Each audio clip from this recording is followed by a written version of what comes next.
আশা করি সবাই ভালো আছো, ভালো থাকো, সুস্থ থাকো এই কামনা করে আজকে আমার অনলাইন ক্লাসে সবাইকে শুভেচ্ছা, স্বাগত। তো প্রিয় শিক্ষার্থীবৃন্দ, তোমরা মনে হয় সবাই বই কিনে ফেলেছো। তো যারা বই কেননি তারা তাড়াতাড়ি বইগুলো কিনে ফেলো। তো আমরা আজকে পড়ব যুক্তিবিদ্যা প্রথম পত্র। যুক্তিবিদ্যা প্রথম পত্র, অধ্যায় তৃতীয় অধ্যায় যুক্তির উপাদান। অধ্যায় তৃতীয় যুক্তির উপাদান। তাহলে আমরা আজকে কি কি পড়ব? আমরা আজকে পড়ব পদের অর্থ পড়ব, পদের সংজ্ঞা পড়ব, ঠিক আছে? তাহলে তোমরা আশা করি যারা বই কেননি তাদের জন্য আমি একটু বোর্ডে লিখে দিয়েছি, তোমরা একটু খাতায় লিখে নিবে। আর এগুলো তোমরা সাথে সাথে মুখস্থ করে ফেলবে, যাতে তোমাদের পরবর্তী ক্লাসে বা পরবর্তী সময়ে কষ্ট করে আর পড়তে যাতে না হয়। যদি তোমরা সাথে সাথে পড়ে ফেলো তাহলে তোমরা জিনিসটা তাড়াতাড়ি আয়ত্ত করতে পারবে, বুঝতে পারবে, ঠিক আছে? তাহলে আজকে আমরা শুরু করি। পদের অর্থটা কি? পদের ইংরেজি প্রতিশব্দ হচ্ছে টার্ম। টার্ম কথাটি ল্যাটিন টার্মিনাস শব্দ থেকে এসেছে, যার অর্থ প্রান্ত বা সীমা। তাহলে শিক্ষার্থীবৃন্দ, টার্মিনাস শব্দের অর্থ কি? প্রান্ত বা সীমা। একটি যুক্তিবাক্যের এক প্রান্তে থাকে উদ্দেশ্য পদ এবং অপর প্রান্তে থাকে বিধেয়। একটি যুক্তি বাক্যের এক প্রান্তে থাকে উদ্দেশ্য পদ, আরেক প্রান্তে থাকে বিধেয় পদ। সুতরাং উৎপত্তিগত অর্থ বিচার করলে বলতে হয় একটি যুক্তি বাক্যের প্রান্তদ্বয় পদ। একটি যুক্তি বাক্যের প্রান্তদ্বয় পদ। কিন্তু যুক্তিবিদ্যায় পদ বলতে বোঝায় যুক্তি বাক্যের উদ্দেশ্য অথবা বিধেয় হিসাবে ব্যবহৃত বা ব্যবহারযোগ্য শব্দ বা শব্দ সমষ্টিকে। তাহলে শিক্ষার্থীবৃন্দ, তোমরা বলো তো পদের ইংরেজি প্রতিশব্দটা কি? টার্ম। এটা কোথা থেকে এসেছে? ল্যাটিন শব্দ টার্মিনাস শব্দ থেকে, যার অর্থ প্রান্ত বা সীমা। তাহলে একটি যুক্তি বাক্যের এক প্রান্তে থাকে উদ্দেশ্য পদ, আরেক প্রান্তে থাকে বিধেয় পদ। এবার আমরা একটু দেখি পদের সংজ্ঞাটা। পদ কাকে বলে?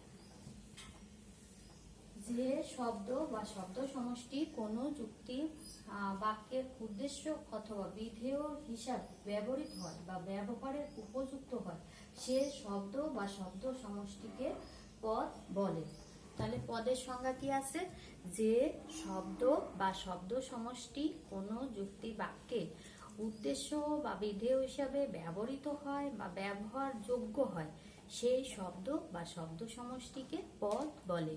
যেমন গরু হয় চতুষ্পদ।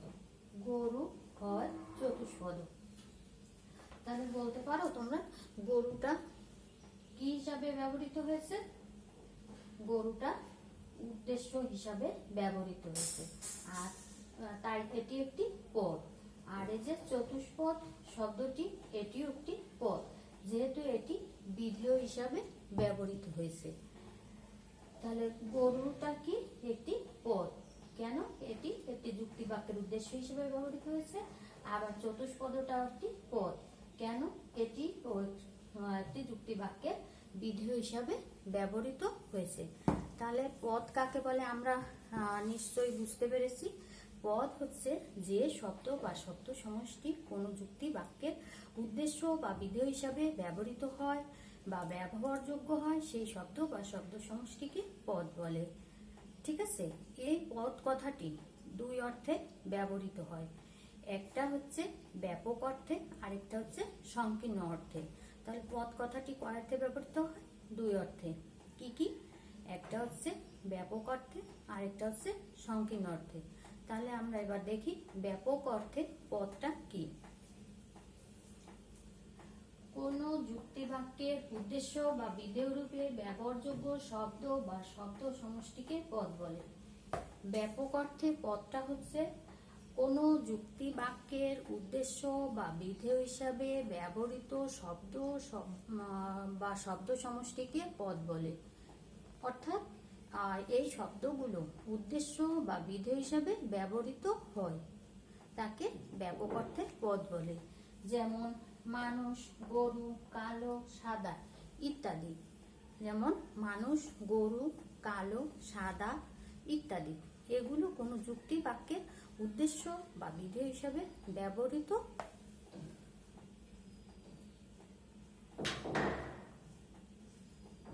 ব্যবহারযোগ্য শব্দ বা শব্দ সমষ্টি, তাই এটাকে ব্যাপক অর্থে পদ বলে। আরেকটা হচ্ছে সংকীর্ণ অর্থে পদ। সংকীর্ণ অর্থে পদটা কি? কোন যুক্তি বাক্যের উদ্দেশ্য বা বিধেয় রূপে প্রকৃতই ব্যবহৃত হয়েছে, উদ্দেশ্য বা বিধেয় হিসাবে প্রকৃতই ব্যবহৃত হয়েছে শুধু এরূপ শব্দ বা শব্দ সমষ্টিকে পদ বলে। তাহলে কি? কোন যুক্তি বাক্যের উদ্দেশ্য বা বিধেয় হিসাবে ব্যবহৃত হয়েছে তাকে বলে কি? সংক্ষিপ্ত অর্থে পদ।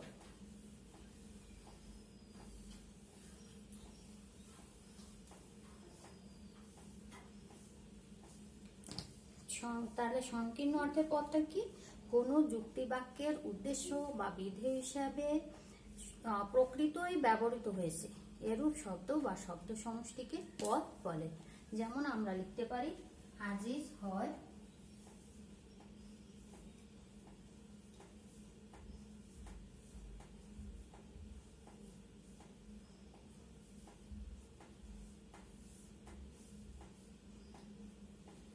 যেমন আমরা লিখতে পারি আজিজ হয় চতুর। এই যুক্তি বাক্যে উদ্দেশ্য রূপে ব্যবহৃত আজিজ আজিজ শব্দটি একটি পদ এবং বিধেয় রূপে ব্যবহৃত চতুর শব্দটিও একটি পদ। প্রথম মত অনুসারে যুক্তি বাক্যে ব্যবহৃত না হলেও একটি শব্দকে পদ বলা চলে, কিন্তু পরের মত অনুসারে একটি যুক্তি বাক্যে ব্যবহৃত হবার পরই শব্দটিকে পদ বলে।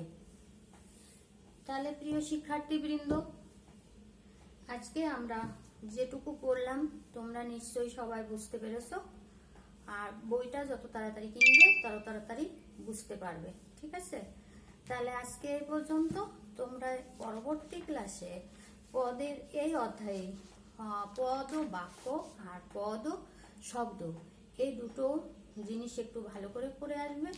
যেহেতু তোমরা যুক্তিবিদ্যা বইয়ের সঙ্গে আগে পরে পরিচিত হওনি, তোমাদের জানা নাই, তোমাদের কাছে নতুন, তাই তোমরা যদি একটু পড়ে আসো রিডিং, তাহলে তোমাদের বুঝতে সুবিধা হবে। ঠিক আছে? তাহলে আজকে এই পর্যন্ত। ওকে, থ্যাংক ইউ।